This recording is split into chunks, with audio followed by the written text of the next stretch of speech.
चलिए तो आज की क्लास स्टार्ट करते हैं। Good evening to everyone. केंद्र राज्य संबंध में जैसे जैसे मैं नोट्स बनाऊंगा, जैसे जैसे मैं आपको बताता जा रहा हूँ, ऐसे ऐसे आप इसको अपने नोट्स में भी डिनोट करना। सबसे पहले केंद्र राज्य संबंध की हेडिंग आप डाल लीजिए, फिर इसको दो भागों में बांट लीजिए। सबसे पहले लिखिए यहाँ पे फेडरल, जो फेडरलिज्म की बात करेगा, एंड सेकेंड पोर्शन में आप लिखिए यूनिटरी। इंग्लिश और हिंदी दोनों में आपको पता होना चाहिए, क्योंकि ये टॉपिक ऐसा है कि अगर आपने इंग्लिश और हिंदी दोनों में इसको देखा तभी आपको समझ में आएगा। ये आपका जो फेडरल होता है, फेडरल बात करता है आपकी परिसंघीय परिसंघ की। जो आपका यूनिटरी है वो बताता है एकात्मक। तो हम यहाँ पे पढ़ने जा रहे हैं सबसे पहले फेडरल को और यूनिटरी को, एकात्मक और परिसंघ लक्षण को। तो इसका सिंपल सा है, सबसे पहले ध्यान रखना कि फेडरल कौन होगा। फेडरल होगा जहाँ पे केंद्र और राज्य दोनों की शक्तियां बराबर होंगी। सबसे इंपॉर्टेंट पार्ट है कि परिसंघ का, जहाँ पे केंद्र और राज्य दोनों की शक्तियां बिल्कुल बराबर होंगी। ये नजरिए से ले ले या कुछ भी, इसमें आपका यहाँ पे दोनों अपने अपने उसमें सर्वोच्च होंगे, शक्ति बराबर होगी। शक्ति का स्रोत क्या होगा? शक्ति का स्रोत होगा संविधान। मतलब फेडरल कौन होगा? फेडरल वो होगा जहाँ पे दोनों की, केंद्र और राज्य दोनों की शक्तियां बिल्कुल बराबर होंगी। और संविधान में जो संविधान ने इनका जो स्रोत है उसने इन शक्तियों को परिभाषित किया होगा। एकात्मक में क्या होगा? एकात्मक में केवल और केवल केंद्र की शक्ति ज्यादा होगी।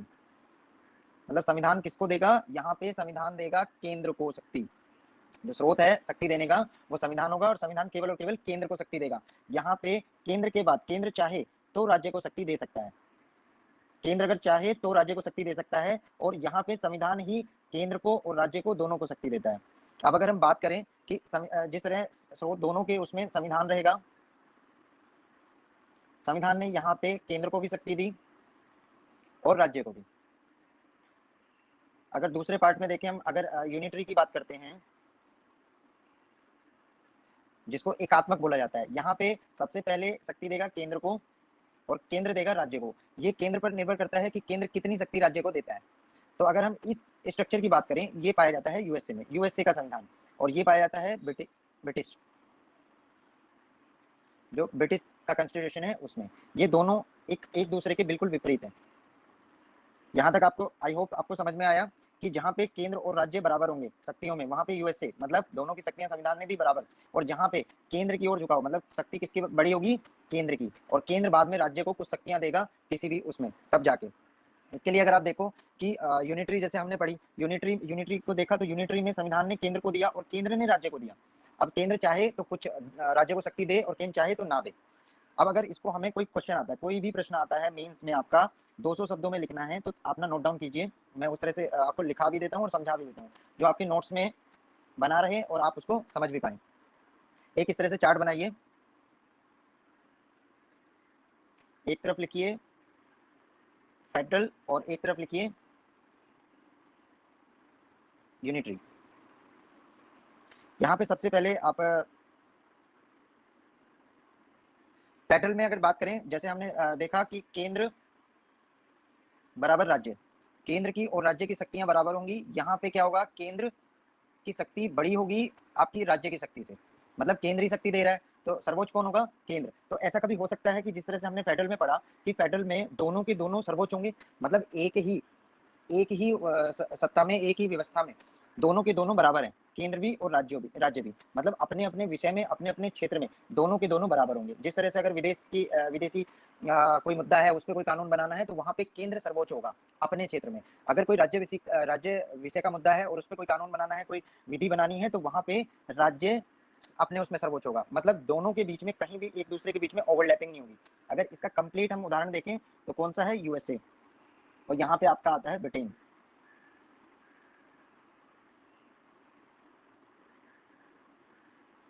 इसी तरह अगर हम दूसरा पार्ट देखें, पहला आपने समझ लिया, दूसरा यहाँ पे जो संवैधानिक विभाजन होगा, मतलब आपका जो संवैधानिक विभाजन होगा केंद्र और राज्यों के बीच में, इस जो फेडरल सिस्टम होगा उसमें केंद्र और राज्यों के बीच में संवैधानिक विभाजन, मतलब संविधान ने जो शक्ति दी है उसके बीच में अगर विभाजन होगा, तो दोनों को आधा हिस्सा केंद्र, मतलब कुछ हिस्सा केंद्र को और कुछ हिस्सा राज्य को। मतलब संविधान ने दोनों को अलग अलग विषय पे शक्ति विधि बनाने का अधिकार दिया है। यहाँ पे क्या होगा, यहाँ पे सारी की सारी जो शक्ति होगी वो कहाँ पे निहित होगी, वो केंद्र में। मतलब संविधान ने कोई विभाजन नहीं किया है, संविधान ने सारी की सारी शक्ति दी है केंद्र को। उसके बाद में अगर हम बात करें थर्ड, उस पे पहला point, second point and third point. Third point पे बात करें कि जिस तरह से यूएसए में हम अगर बात करें कि यूएसए में अगर राष्ट्रीय महत्व का कोई मुद्दा है या किसी भी चीज का है, तो वहां पे कोई यूएसए अपना लॉ बनाएगा। और अगर न्यूयॉर्क या वर्जीनिया, जिस तरह से हम अगर यूएसए की बात करते हैं, वो 50+1 वहां पे कॉन्स्टिट्यूशन है एक तरह के, मतलब सबका अपना अपना कॉन्स्टिट्यूशन है, उसी तरह यूएसए का भी कॉन्स्टिट्यूशन है। तो अगर कोई लॉ राष्ट्रीय महत्व का मुद्दा है, वहां पे यूएसए लॉ बनाएगा, या कोई विदेशी नीति का संबंध है या विदेशी मुद्दा है, उस पर डायरेक्ट लॉ बनाएगा यूएसए। मतलब यूएसए की जो संसद होगी वो कानून बनाएगी। और इसी तरह अगर राज्य विषय का है, वहां पे कानून बनाएगा न्यूयॉर्क या वर्जीनिया, जिस तरह से उनके स्टेट हैं। लेकिन यहाँ पे ऐसा कुछ भी जरूरी नहीं है, यहाँ पे सारे के सारे लॉ सिंगल और सिंगल केंद्र की पार्लियामेंट बनाएगी। वहाँ यहाँ पे जैसे ब्रिटिश में अगर हम बात करें, तो यहाँ पे कोई भी संसद, मतलब राज्य की कोई संसद या पार्लियामेंट इस तरह से कानून नहीं बना सकती। दूसरा अगर हम बात करें, जिस तरह से ये कंप्लीट फेडरलिज्म का उदाहरण अगर हम दें, मतलब अगर कंप्लीट हम फेडरलिज्म की बात करते हैं, तो केवल यूएसए का एग्जांपल दिया जा सकता है। यूएसए एक कंप्लीट उस पर आता है।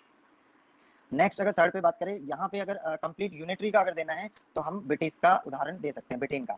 और ये आपका जितने भी हमने बताए, ये सबसे मूल इसके तत्व हैं कि फेडरलिज्म में कोई भी देश फेडरलिज्म कब कहा जाएगा, जब ये मौलिक तत्व उसमें होंगे, और कब एकात्मक कहा जाएगा, जब ये मौलिक तत्व उसमें होंगे। तो इसके लिए अगर हम बात करें आगे कि जो संविधान होगा वो लिखित होगा,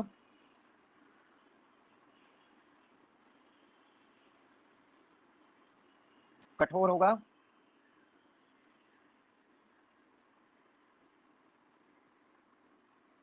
और सर्वोच्च होगा। और अगर एकात्मक की बात करते हैं, तो यहाँ पे अलिखित होगा,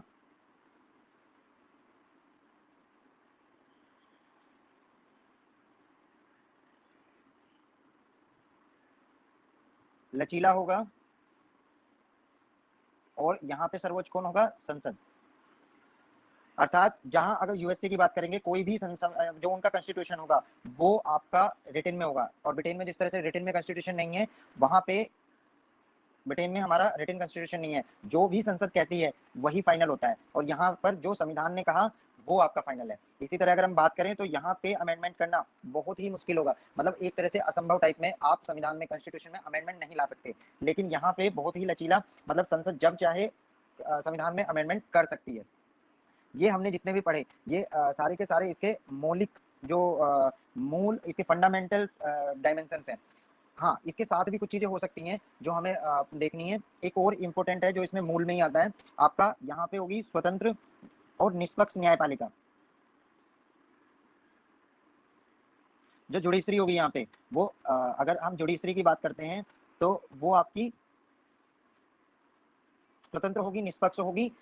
अर्थात वो उस पे ना तो विधायिका का ना कार्यपालिका का किसी का भी प्रभाव नहीं होगा, किसी के प्रभाव में नहीं आएगी। ये स्वतंत्र निर्णय लेगी, निष्पक्ष होगी, किसी में मतलब बायस फील होकर नहीं करेगी। और यहाँ पे जरूरी नहीं है कि ऐसी न्यायपालिका हो। तो यहाँ पे क्या होगा, यहाँ पे अगर हम बात करें, यहाँ पे जो जुडिशरी होगी वो स्वतंत्र होगी, निष्पक्ष होगी, और उसका निर्णय किसी भी कार्यपालिका या विधायिका के प्रभाव से चेंज या परिवर्तित नहीं होगा। यहाँ पे ऐसा नहीं है, यहाँ पे संसद ही सर्वोच्च है। इसलिए सर्वोच्च संसदीय व्यवस्था, पूर्ण संसदीय व्यवस्था वाला जो संविधान है या देश है, वो हम ब्रिटेन को मानते हैं। और यहाँ पे जो पूर्ण फेडरलिज्म की बात करता है, मतलब जो तीनों कार्यपालिका, विधायिका और न्यायपालिका, तीनों का पूर्ण शक्ति पृथक्करण की बात करता है, वो यूएसए का संविधान है। तो एक बार हम रिकैप कर लें, ये इनके मेन पार्ट्स हैं, मतलब ये चीजें होनी जरूरी हैं, तभी कोई चीज फेडरलिज्म में कही जाएगी, मतलब परिसंघीय कही जाएगी। और कोई चीज अगर कोई देश को यूनिटरी अगर डिसाइड करना है, कंप्लीट यूनिटरी के लिए ये आपके मूल पार्ट होंगे। एक बार इसको दोबारा हम थोड़ा सा और रिकैप कर लें। सबसे पहले क्या है, अगर हम बात करें, तो सबसे पहली जो ये प्रीलिम्स में क्वेश्चन आ जाता है यूपीएससी का, कि इसके मूल, कि कौन से वो मूल कारक हैं जो किसी भी देश को एकात्मक करते हैं, या कौन से मूल कारक हैं जो किसी देश को संघात्मक मतलब फेडरलिज्म बताते हैं, मतलब परिसंघीय संरचना में डालते हैं। सबसे पहले क्या है कि जो शक्ति का विभाजन होगा दोनों के बीच बराबर होगा, मतलब केंद्र और राज्य बराबर होंगे, सेंटर और स्टेट जो होंगे। लेकिन यहाँ पे क्या होगा, यहाँ पे आपका शक्ति बराबर होगी। यूनिटरी में अगर हम बात करें, अगर यू, हम यहाँ पे केवल यू लिख देते हैं और यहाँ पे आपका एफ लिख देते हैं, आप यहाँ से समझिए। और यहाँ पे क्या होगा, जो केंद्र होगा, केंद्र बड़ा होगा, सारी शक्ति केंद्र में होगी, और केंद्र राज्य को शक्ति देगा। दूसरा हमने पढ़ा, इसका बेस्ट एग्जांपल यूएसए। और इसका ब्रिटेन। तीसरा हमने देखा अभी कि कोई भी दोनों के मुद्दे अलग, मतलब दोनों अपने अपने क्षेत्रों में विधि बनाने के लिए होंगे। चौथा हमने मतलब थर्ड पॉइंट देखा कि यहाँ पे जो संविधान होगा वो लिखित होगा, कठोर होगा, सर्वोच्च होगा। यहाँ पे ऐसा नहीं है, यहाँ पे अगर आप बात करोगे तो यहाँ पे लिखित की जगह क्या आ जाएगा, अनरिटन कॉन्स्टिट्यूशन। यहाँ पे आपका कठोर है तो ब्रिटेन में कैसा होगा, लचीला, मतलब वहां पे जब चाहे संसद तब उसमें परिवर्तन कर दे। और यहाँ पे संविधान ही सर्वोच्च है, मतलब जो संविधान ने बोल दिया या जो संविधान में लिखा गया है वही, इसलिए इम्पीचमेंट से वहां पे आपका प्रेसिडेंट को भी हटाया जा सकता है। यूएसए में प्रेसिडेंट को इम्पीचमेंट से हटाया जा सकता है, लेकिन ऐसा यहाँ कोई भी इम्पीचमेंट का राजा के लिए कोई भी प्रावधान नहीं है। संसद ही सर्वोच्च है कि संसद का किसी भी इम्पीचमेंट से आप संसद को डाइल्यूट नहीं कर सकते। नेक्स्ट हमने देखा कि यहाँ पे अगर हम बात करें द्विस्तरीय सरकार, द्विस्तरीय गवर्नमेंट होगी, मतलब गवर्नमेंट कैसी होगी, द्विस्तरीय। दो तरह की गवर्नमेंट होगी, एक सेंटर की होगी और एक आपकी स्टेट की होगी। जिस तरह अगर न्यूयॉर्क की एक अलग से गवर्नमेंट है और आपकी सेंटर की, जहाँ पे president of America, president of USA रहते हैं, व्हाइट हाउस, वहां पे इस तरह न्यूयॉर्क में क्या रहते हैं, गवर्नर रहते हैं और यहाँ पे प्रेसिडेंट रहते हैं।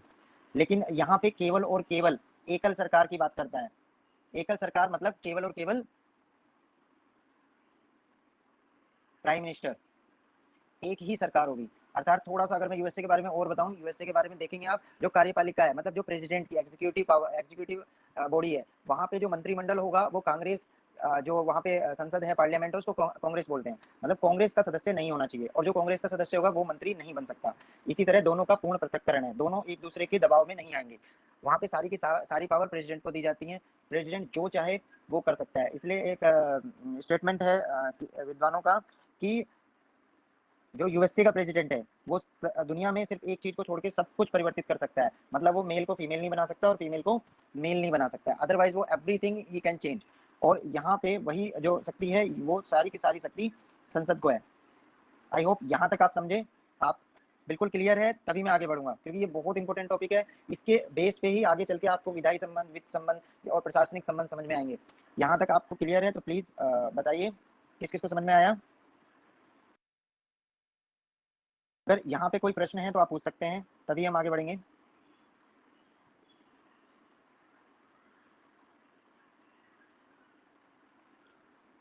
जितनी मेहनत मैं कर रहा हूँ आप भी, आपको भी उतनी ही मेहनत करनी पड़ेगी, तभी रेस्पॉन्स सही आएगा। दोनों तरफ से ही काम होगा तभी चीजें आपको समझ में आएंगी।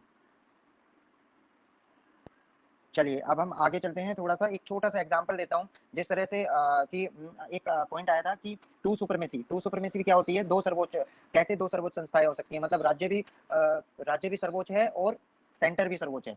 सपोज करो एक किसी घर में एक ए व्यक्ति है और उसके दो बेटे हैं, एक बी और एक सी। उसने दोनों को एक एक कमरा दिया। उस कमरे में बी को पूर्णतः अधिकार दिया कि उस कमरे को वो कैसे डिजाइन करे, कैसे अपना सामान रखे और किस तरह से उसको सुव्यवस्थित करके करता है। इसी तरह सी को भी उतना ही राइट है अपने कमरे को सजा के रखने का। जिस तरह सी चाहे उस तरह उस सी अपने कमरे को सजा सकता है, बना सकता है। इसी तरह दोनों को, यहाँ पे दोनों अपने अपने क्षेत्रों में सर्वोच्च है। बी ओवरलैप नहीं करेगा सी में और सी ओवरलैप नहीं करेगा बी में, दोनों अपने अपने एरिया में सर्वोच्च रहेंगे। तो फेडरलिज्म में क्या हुआ, फेडरलिज्म में एक चार्ट आप अपनी कॉपी पे लॉन्ग टर्म के लिए बना के रखिए। अगर हम फेडरलिज्म की बात करते हैं तो फेडरलिज्म में क्या होता है, फेडरलिज्म में संविधान देता है। मैं बार बार इसलिए पढ़ा रहा हूँ क्योंकि इसके बाद चीजें इसको आधार मान के बताई जाएंगी। संविधान क्या करता है, संविधान देता है दोनों को शक्ति। यहाँ पे सेंटर को भी, केंद्र को भी शक्ति दे रहा है और स्टेट को भी शक्ति देता है, मतलब दोनों के बीच शक्ति का पूर्णतः विभाजन है। इसके कुछ विषय होंगे और इसके कुछ विषय होंगे, दोनों के अपने अपने विषय। और अगर यूनिटरी की बात करें हम तो यहाँ पे क्या है, यहाँ पे संविधान है, इससे आपको समझ में आ जाएगा।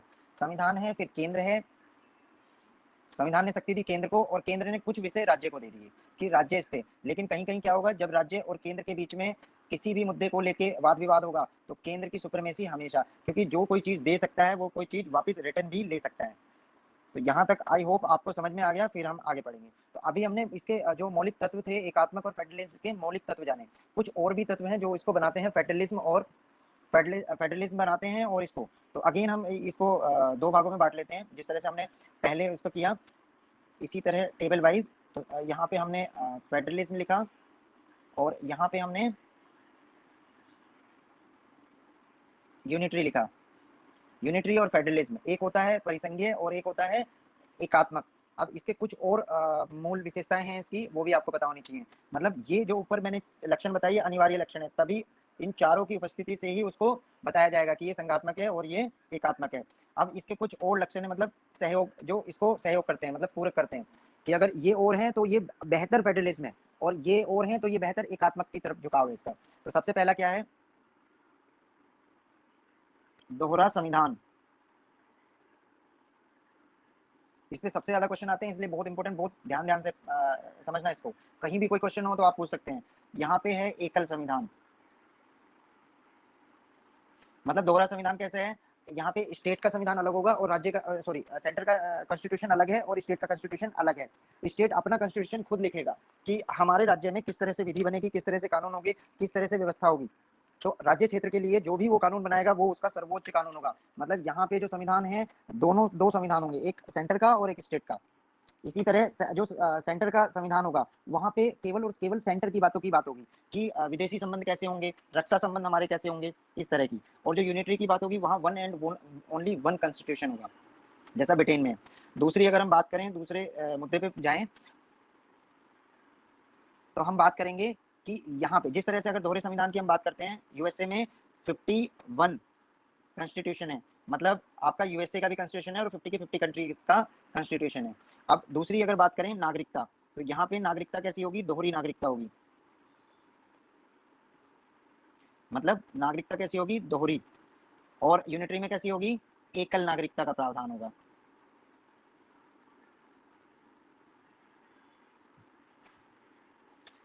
आपका फेडरलिज्म में क्या होगा? दोहरी नागरिकता का प्रावधान। और यूनिटरी में एकल नागरिकता। मतलब दोहरी नागरिकता क्या होगी?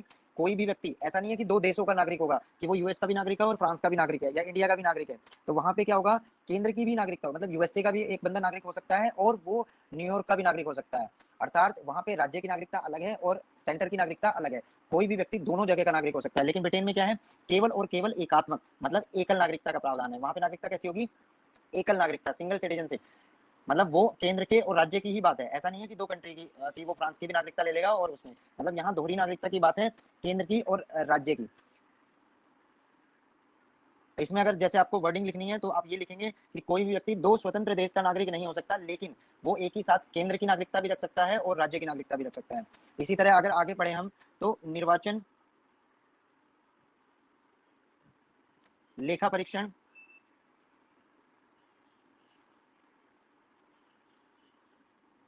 इस तरह के जितने भी काम होंगे, प्रशासन, ये सारे के सारे कार्य दोहरी भूमिका में होंगे। मतलब केंद्र के अधिकारी अलग होंगे और राज्य के अधिकारी अलग होंगे। जिस तरह से हम थोड़ा सा अगर एग्जांपल दूं, जैसे सेंट्रल गवर्नमेंट के एम्प्लॉइज हैं और स्टेट गवर्नमेंट के एम्प्लॉइज हैं, मतलब उनका ज्यूरिडिक्शन जो है वो दोनों का डिफरेंट डिफरेंट डिस्ट्रीब्यूटेड होगा। इसी तरह यहाँ पे कोई भी ऐसा प्रावधान नहीं होगा। अगर यहाँ पे निर्वाचन है, जैसे मतलब अगर सेंटर के चुनाव हो रहे हैं तो वहाँ पे सेंटर का निर्वाचन आयुक्त होगा, मतलब केंद्र का निर्वाचन आयुक्त होगा, केंद्र का ही सारी प्रक्रिया होगी, केंद्र के ही अधिकारी होंगे। प्रशासन में भी ऐसा ही होगा। और न्यूयॉर्क के और वर्जीनिया और अदर स्टेट्स के जैसे होंगे, वो अपने राज्य के कर्मचारी और वो सारे के सारे अलग होंगे। तो दोहरी भूमिका में, मतलब दो पक्षों का हिसाब है, मतलब पूरा का पूरा विभाजन है। केंद्र के लिए डिफरेंट लेखा परीक्षण, राज्य के लिए डिफरेंट लेखा परीक्षण करने वाले अधिकारी। और यूनिटरी में क्या है? एकल, मतलब केवल और केवल एकल प्रशासन होगा, एकल निर्वाचन होगा, एक ही निर्वाचन आयोग होगा और एक ही आपका लेखा परीक्षण, मतलब कैग टाइप में एक ही होगा। जिस तरह से कुछ भी होगा तो वहां पे सिंगल और सिंगल, जिस तरह से यहाँ पे प्रेसिडेंट होगा स्टेट में, सेंटर में, और गवर्नर होगा, लेकिन यहाँ पे क्या होगा? केवल और केवल प्राइम मिनिस्टर। ये आपके पूरे के पूरे लक्षण बताते हैं किसी भी देश को कि कोई देश परिसंघीय भूमिका में है या वो देश किसी एकात्मक भूमिका में है। आई होप आप यहाँ तक समझ गए हैं। अगर यहाँ तक कोई भी आपको क्वेश्चन, कोई प्रश्न आपके दिमाग में है, कोई भी डाउट है, तो आप पूछ सकते हैं, उसके बाद ही हम आगे बढ़ेंगे।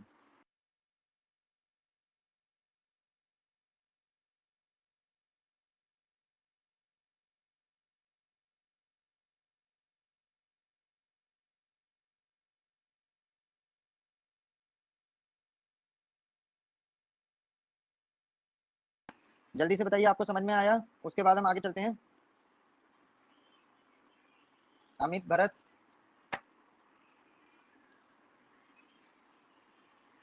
जल्दी फास्ट।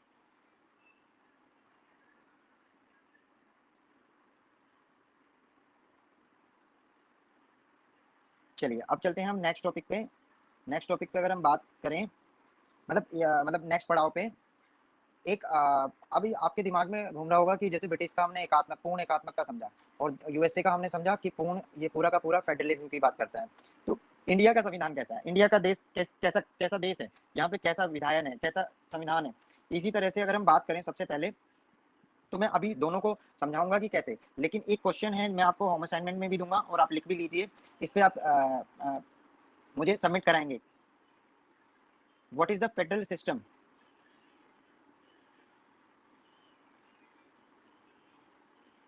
आप अपने नोटबुक में लिखिए, what is the federal system. Hindi में अगर हम बात करें तो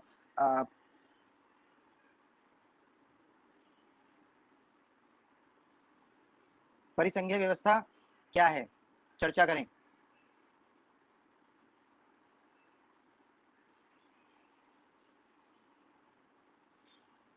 और इसमें सेकंड पार्ट और है, इसके मूलभूत लक्षणों की व्याख्या करें।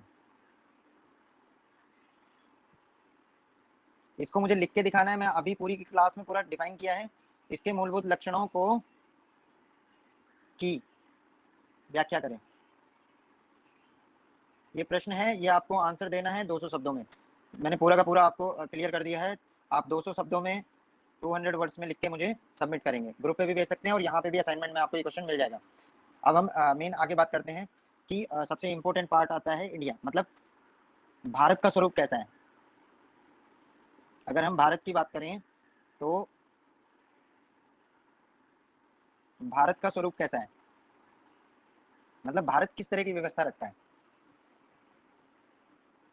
अब हम अगर भारत की बात करें तो भारत संघवाद की बात करता है। तो भारत का स्वरूप कैसा होगा, संघवाद। और संघवाद का स्वरूप कैसा होगा कि किस तरह का संघवाद भारत में है, मतलब किस टाइप का आपका यहाँ पे संघवाद है, मतलब ये फेडरलिज्म टाइप का है तो या यूनियन टाइप का है, किस तरह का है। अब हम उसी पे चर्चा करेंगे। एक क्वेश्चन है, उसी में मैं आपको पूरा का पूरा ये समझा दूंगा कि ये एक आया हुआ आपका प्रश्न है, भारतीय संघवाद का स्वरूप। लिखिए आप इस क्वेश्चन को एक बार, फिर मैं इसको लिखवाऊंगा भी पूरा। भारतीय संविधान का स्वरूप, भारतीय संविधान का स्वरूप। मैं इसमें स्लो इसलिए चल रहा हूँ क्योंकि ये बेसिक है, आपको समझना बहुत जरूरी है। भारतीय संविधान का स्वरूप संघात्मक है, लेकिन इसकी आत्मा एकात्मक है। मैं यहाँ पे आपको मेंस की आंसर राइटिंग भी किस तरह से आपको क्वेश्चन को समझना है, किस तरह से आपको लिखना है, ये सारी चीजें बताएंगे। एकात्मक है, चर्चा करें। तो सबसे इंपॉर्टेंट पार्ट आ रहा है इसका कि भारतीय संविधान की बात कर रहा है। भारतीय संविधान की बात करते उसमें ये बोल रहा है कि जो इसका स्वरूप है वो संघात्मक प्रवृत्ति का है, लेकिन अगर इसकी आत्मा की बात करें, मतलब सोल, वो एकात्मक है, क्योंकि बिना सोल के आपका शरीर बेकार है। इसीलिए चलिए आंसर लिखिए, नोट डाउन कीजिए, मैं यहाँ मेन लिखूंगा, आप लिखते चलिए। किस तरह से क्वेश्चन को स्टार्ट करते हैं, किस तरह आंसर राइटिंग करते हैं, तभी आप, क्योंकि वन बाय वन धीरे धीरे करके लिखेंगे तो आपको समझ में आएगा। सो रेडी हैं आप लोग लिखने के लिए, नोटबुक आपकी आपकी तैयार है। चलिए जल्दी जल्दी से जवाब दीजिए, जवाब दिया करिए, तभी मुझे समझ में आएगा कि आप सुन रहे हैं पूरा। हमारी मेहनत का भी तो तभी फायदा होगा जब आप लिखेंगे जिस तरह से हम वो कर रहे हैं। चलिए लिखिए इसका आंसर। जहां तक जहां तक भारत के संविधान का प्रश्न है, मतलब देखिए आपको शुरुआत कैसे करनी है, मतलब कोई भी क्वेश्चन लिखने में स्टार्टिंग कैसे करनी है वो समझिए कि जहां तक भारत के संविधान का प्रश्न है, भारत में भी संघवाद के मूल लक्षण पाए जाते हैं। भारत में भी संघवाद के मूल लक्षण पाए जाते हैं। संघवाद के मूल लक्षण मैंने बताया, परिसंघीय मतलब यूएसए के जो मूल लक्षण है। न्यायपालिका कैसी है, यहाँ पे स्वतंत्र है, निष्पक्ष है। संविधान क्या है, सर्वोच्च है। शक्ति का विभाजन है, केंद्र राज्य के विषय अलग हैं, राज्य सूची के विषय अलग हैं, समवर्ती सूची, ये सारी चीजें समझ रहे हैं ना, जहां मैं कह रहा हूं, जो मैं बात समझाना चाह रहा हूं आपको। मतलब भारत में संघवाद के मूलभूत लक्षण पाए जाते हैं, लेकिन लेकिन इसके साथ ही भारत में कुछ एकात्मक लक्षण भी पाए जाते हैं। संघवाद के भी लक्षण पाए जाते हैं और एकात्मक लक्षण भी पाए जाते हैं। अर्थात भारत का संविधान, जल्दी जल्दी लिखिए, भारत का संविधान संघात्मक होते हुए भी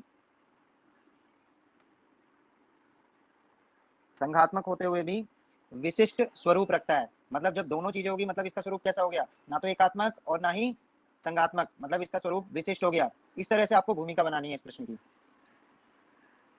हम अगर यहां लिखें तो इसका कैसा स्वरूप हो गया, विशिष्ट स्वरूप हो गया। ठीक है, इसके बाद में आपको एग्जाम्पल देना है। जैसे संविधान ने शक्ति का विभाजन केंद्र और राज्य दो भागों में किया है, वहां पे आप अनुच्छेद लिख सकते हैं, मतलब यहाँ पे फैक्ट डाल सकते हैं। जो शेड्यूल है आपकी, कौन सी शेड्यूल है, सातवीं अनुसूची में संघ सूची, राज्य सूची और समवर्ती सूची कर संघ सूची पर कानून बनाने का अधिकार सिर्फ और सिर्फ संघ को है, मतलब केंद्र को है। लिखिए जल्दी जल्दी से। संघ सूची पर कानून बनाने का अधिकार केवल केंद्र को है, मतलब केंद्र सरकार को, संसद बना सकती है। और राज्य सूची पर कानून बनाने का अधिकार केवल और केवल राज्य विधानमंडल को है। परंतु कुछ कुछ विशेष परिस्थितियों में ये अधिकार केंद्र को भी दिया जा सकता है। समवर्ती सूची में, समवर्ती सूची के विषय पर केंद्र और राज्य दोनों कानून बना सकते हैं। हमारा संविधान सर्वोच्च, लिखित, कठोर और लचीला है। हमारे संविधान जो इसकी परिसंघीय भूमिका को परिभाषित करते हैं। एकल संविधान इसकी एकात्मक व्याख्या करता है।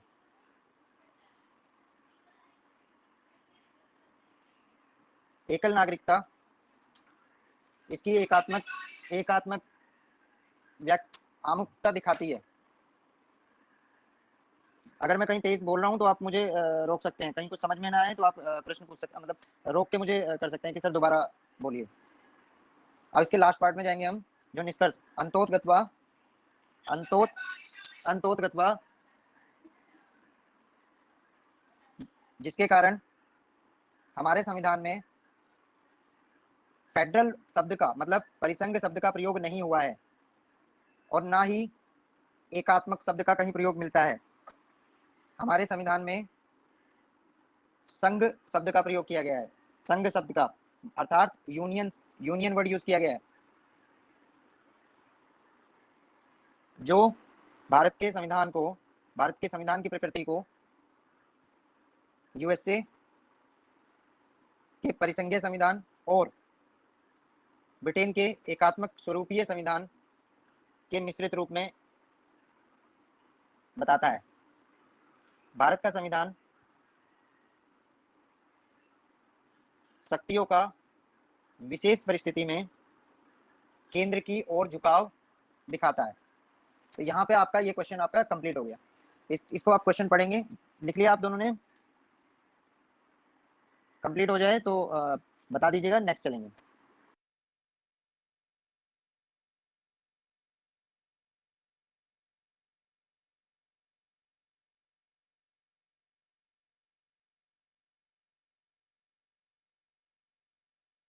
दोनों ने लिख लिया, वेरी गुड। अब आगे चलते हैं इसको। अगर कहीं बात करनी है किसी भी चीज की तो यहाँ पे लिखिए कि हम इसको संघीय, मतलब इसका संघ का स्वरूप क्या होगा, हमने अभी समझा। मतलब परिसंघ को अगर आप लिखेंगे, परिसंघ एकात्मक और संघ। परिसंघ के लिए अगर आप बात करते हैं तो यूएसए, यहाँ पे ब्रिटेन, और यहाँ पे आपका इंडिया, मतलब भारत। अब इन तीनों के लिए अगर हम भारत के संविधान की बात करें, मतलब भारत की व्यवस्था की बात करें, तो कुछ विद्वान हुए हैं, उन विद्वानों ने अलग अलग विचार दिए हैं। उसमें प्रीलिम्स में बहुत बार क्वेश्चन आया है, नोट डाउन करिए। विद्वानों के भारतीय संघवाद में विद्वानों के विचार, भारतीय संविधान के पक्ष में विद्वानों के विचार, इस पे आपको मेंस में भी क्वेश्चन आया है बहुत बार, और प्रीलिम्स में भी क्वेश्चन आया है। तो सबसे पहले अगर हम बात करें ए, सबसे पहले विद्वान, मतलब अगर हम बात करें तो हमारे संविधान में मतलब अंबेडकर जी ने संविधान के लिए यूनियन शब्द का प्रयोग किया है। किसका? यूनियन। संविधान सभा में अंबेडकर जी ने हमारे संविधान के लिए किस शब्द का प्रयोग किया है? यूनियन शब्द का। बी। दूसरे अगर हम बात करें केसी विहियर। केसी विहियर एक बहुत बड़े विद्वान हुए हैं। केसी विहियर ने हमारे संविधान के लिए क्या बोला है? अर्धसंघात्मक। अब देखिए यहाँ पे हिंदी इंग्लिश आपको दोनों आनी चाहिए, तभी आप इस चीज को, बाइलैंग्वेज टीचर होना चाहिए, आप तभी समझ सकते हैं। मतलब आप इसको इंग्लिश में क्या बोलते हैं? Quasi federal.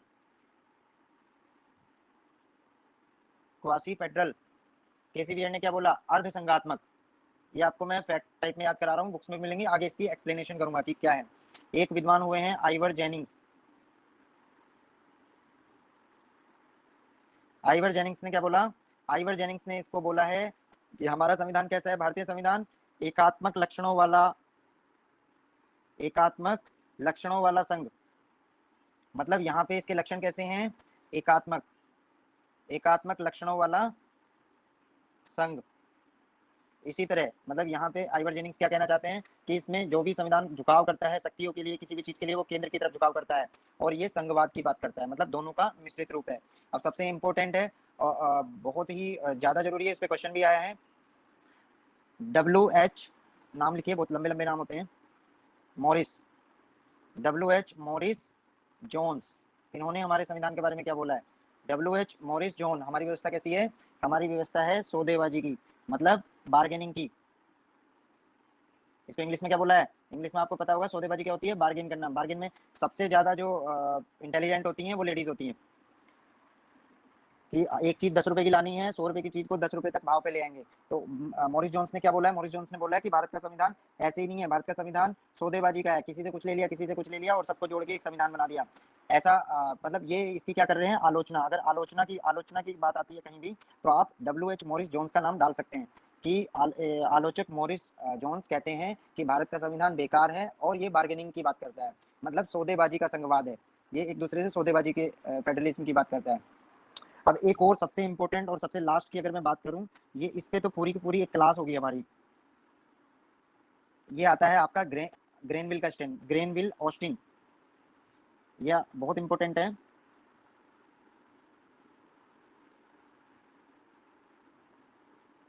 ग्रेनविल का ऑस्टिन का स्टेटमेंट आता है कि हमारे संविधान को बोलता है सहकारी सहकारी सहकारी संघवाद। इस स्टेटमेंट पे प्रीलिम्स में, मेंस में बहुत बार क्वेश्चन आ चुका है और आगे भी आने की संभावना है। मतलब ग्रेनविल ऑस्टिन बोलते हैं इसको सहकारी संघवाद की परिभाषा दी, अर्थात ये जो आलोचक मॉरिस जोन्स है उसके विरोध, उसके अपोजिट बात कर रहे हैं, मतलब ये कोऑपरेटिव फेडरलिज्म की बात करता है, मतलब कोऑपरेट करने वाला फेडरलिज्म।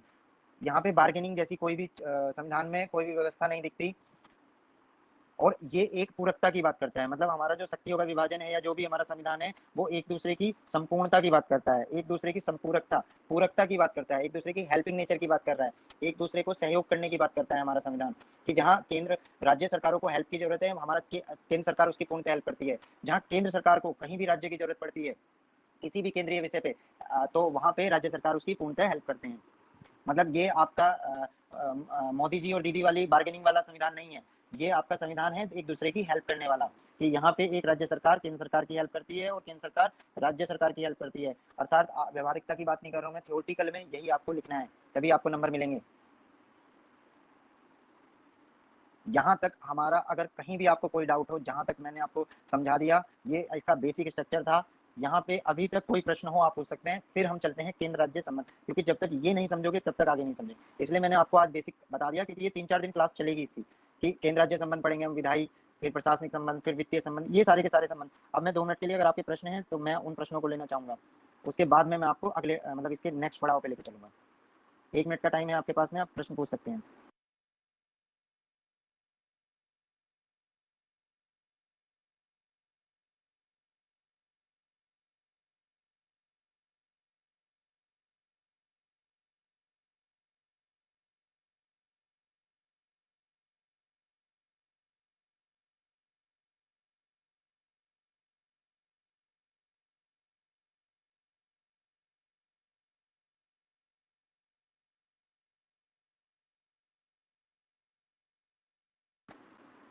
चलिए आगे आगे चलने की परमिशन दीजिए, फिर हम आगे चलते हैं नेक्स्ट टॉपिक पे। यहाँ तक आई होप आपको समझ में आ गया। वॉइस क्लियर आ रही है मेरी? प्लीज कंफर्म करें।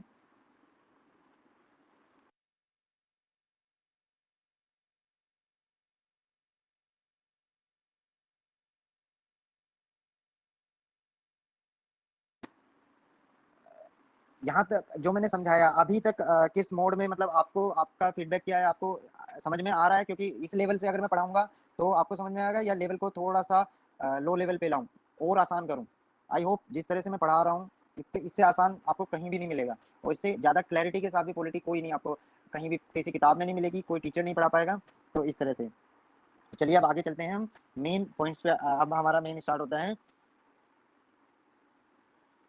केंद्र राज्य संबंध। जिस तरह से मैं आपको चार्ट बनाऊंगा इसी तरह से आप लोगों को भी चार्ट बनाना है, क्योंकि चार्ट बना लेंगे तो आपको लॉन्ग टर्म के लिए याद रहेगा।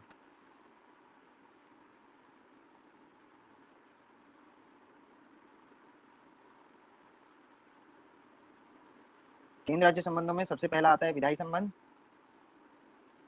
दूसरा आता है प्रशासनिक संबंध, तीसरा आता है वित्तीय संबंध। विधायी संबंध में अगर हम बात करें, ये बात करता है संविधान के भाग 11 की, अध्याय 1, जो आर्टिकल्स हैं, मतलब अनुच्छेद। एक चीज ध्यान रखना, इंग्लिश वाले इंग्लिश मीडियम वाले आर्टिकल को पूरा लिखेंगे, और अनुच्छेद वाले पूरा, हिंदी मीडियम वाले अनुच्छेद पूरा लिखेंगे, अनु करके नहीं लिखेंगे। 245 टू 255, ये फैक्ट्स के लिए मैं आपको बता रहा हूँ। भाग 11 अध्याय 1 आर्टिकल 245 टू 255। और अगर हम प्रशासनिक संबंधों की बात करते हैं केंद्र राज्य में, ये आपका भाग 11, और जो चैप्टर है इसका, चैप्टर कौन सा है? अध्याय 2। आर्टिकल्स कौन से हैं इसके? आर्टिकल्स की अगर हम बात करें 256, 256 मतलब अब तक 56, देखिए ना मूवी नाना पाटेकर की, अब तक 56 कितने एनकाउंटर करता है वो? 263। और 56 इंच का तो सीना भी है मोदी जी का, तो 56 इंच का सीना किसमें है? मोदी जी की गवर्नेंस से अच्छी कोई गवर्नेंस नहीं है, ऐसा आप बोल सकते हैं? अब बोलेंगे ऐसा कहा तो नहीं जा सकता। तो यहाँ पे आपका आर्टिकल 256 से लेके 263। और नेक्स्ट अगर वित्तीय संबंधों की हम बात करें, तो वित्तीय संबंधों पे, वित्तीय संबंधों में कौन सा आएगा? भाग 12 अध्याय, मतलब इसके सारे अध्याय, भाग ही चेंज हो गया ना, तो अध्याय ऑल। और आर्टिकल्स कौन से होंगे? 268 से लेके 93 तक। मतलब ये आपका प्रशासनिक संबंधों की बात करता है, ये विधायी संबंधों की बात करता है, मतलब ये विधायी संबंधों की बात करता है, ये प्रशासनिक संबंधों की बात करता है, और ये यहाँ पे वित्तीय संबंधों की बात करता है। ये इतने इजी तरीके से मैंने आपको समझा दिए कि आपको कहीं भी कोई दिक्कत नहीं आएगी, और आप मेंस का क्वेश्चन उठाना या प्रीलिम्स का आप आराम से बना पाएंगे। अब आगे हम कल की यहीं पे क्लास को थोड़ा सा विराम देंगे। अब कल हम क्या क्या पढ़ने वाले हैं? कल हम पढ़ेंगे कि जो सेंटर है, जो केंद्र है, और जो स्टेट है, उन दोनों के बीच में, उन दोनों के बीच में आपके रिलेशन कैसे हैं, उनके मतलब किस टाइप के हैं, विधायी संबंध कैसे हैं उनके बीच में, जब दूसरों को प्रशासनिक हेल्प चाहिए तो कैसे हेल्प करते हैं। जैसे मैंने आपको बताया था कि कभी कभी क्या होता है कि, एक एग्जांपल देता हूँ, कि जिस तरह जो आयकर है, वो आयकर किसके लिए है? आयकर केंद्र सूची का विषय है, तो आयकर केंद्र सूची का विषय है, मतलब जितने भी IRS ऑफिसर्स हैं वो केंद्र सूची के विषय के लिए काम करेंगे। और जो आपका वाणिज्य कर है वो राज्य सूची का कर है, मतलब जो स्टेट गवर्नमेंट के टैक्स अफसर होंगे वो स्टेट गवर्नमेंट के टैक्स के लिए काम करेंगे। अब क्या होता है, सपोज करो कहीं भी एक साल में टैक्स कलेक्ट करना है। अब टैक्स कलेक्शन इतना कलेक्ट करना है, आयकर जो इनकम टैक्स वाले थे ऑफिसर्स, उन्होंने अपने समय से पहले सारा टैक्स कवर कर लिया, सारा टैक्स वसूल कर लिया, और जितना वसूल करना था उतना वसूल कर लिया। लेकिन अगर योगी जी कहते हैं, सपोज करो यूपी और सेंटर की बात हो रही है, तो योगी जी देखते हैं कि जो हमारे वाणिज्य कर अधिकारी हैं उन पे वसूला नहीं जा रहा है, वो अपनी सीमा के अभी तक 60% ही वसूल पाए हैं, या वो कहीं ना कहीं प्रॉब्लम फेस कर रहे हैं, मतलब यहाँ पे मतलब जो कॉम्पिटेंट ऑफिसर्स नहीं हैं। अगर ऐसा चीफ मिनिस्टर को लगता है तो चीफ मिनिस्टर क्या करेंगे? अप्रोच करेंगे केंद्र सरकार को कि आप आपके अधिकारी बहुत स्मार्ट हैं, अच्छे हैं, जल्दी से वसूल कर लेते हैं, तो यहाँ पे आइए और अपने अफसर से ही हमारा वाणिज्य कर वसूल कराइए। तो वहाँ पे क्या होगा, अगर केंद्र सरकार राज्य सरकार की मान लेती है, मतलब अगर उनको सही लगता है, तो यहाँ पे एक राज्य की हेल्प कर सकते हैं और मोदी जी बोलेंगे अपने अफसर्स को कि जाइए और यूपी गवर्नमेंट का वाणिज्य कर भी वसूल कर करिए, और वसूल करके किसको देंगे, वसूल करके आपको चीफ मिनिस्टर को दे देंगे, मतलब राज्य सरकार को मिल जाएगा। लेकिन अगर ऐसे ही संबंध सपोज करो कोलकाता के साथ में, कलकत्ता के साथ में, ममता दीदी के साथ में, मोदी जी के जैसे योगी जी के साथ संबंध ऐसे तो नहीं है, तो वहां पे अगर ममता दीदी भी ऐसा कहती हैं कि मेरे भैया मोदी आप मेरी हेल्प करें और आप ऐसा ऐसा करिए, तो मोदी जी माने या ना माने वो उनके ऊपर डिपेंड करता है। मतलब केंद्र सरकार का पूर्ण पे विवेक है, वो उनकी हेल्प करें या नहीं करें। व्यवहारिक स्तर पे आप समझ जाएंगे वो किन की हेल्प करेंगे। जिस तरह से बिहार का मुद्दे पे अगर हम बात करें वो बिहार की हेल्प करेंगे या यूपी की, वो एक व्यवहारिकता का प्रश्न है। लेकिन थ्योरेटिकली अगर हम बात करें तो हेल्प करनी चाहिए। अगर राज्य हेल्प मांग रहे हैं, अगर इसी तरह केंद्र को हेल्प की जरूरत होती है राज्य की, तो राज्य भी इसी तरह हेल्प करते हैं। चुनाव में जब राज्य लोकसभा का चुनाव होता है तो पार्टीज राज्यों में हेल्प मांगती है ना, या केंद्र सरकार जो भी होती है, तो इसी तरह से आप ध्यान रखिएगा। तो विद्वानों के विचार हमने पढ़े, इसके मल्टी डायमेंशन अप्रोच पढ़े। तो कल हम पढ़ने जा रहे हैं विधायी संबंध, मतलब विधायी संबंध पढ़ेंगे, प्रशासनिक संबंध पढ़ेंगे और वित्तीय संबंध। तो चलिए आज की क्लास यहीं पे खत्म होती है।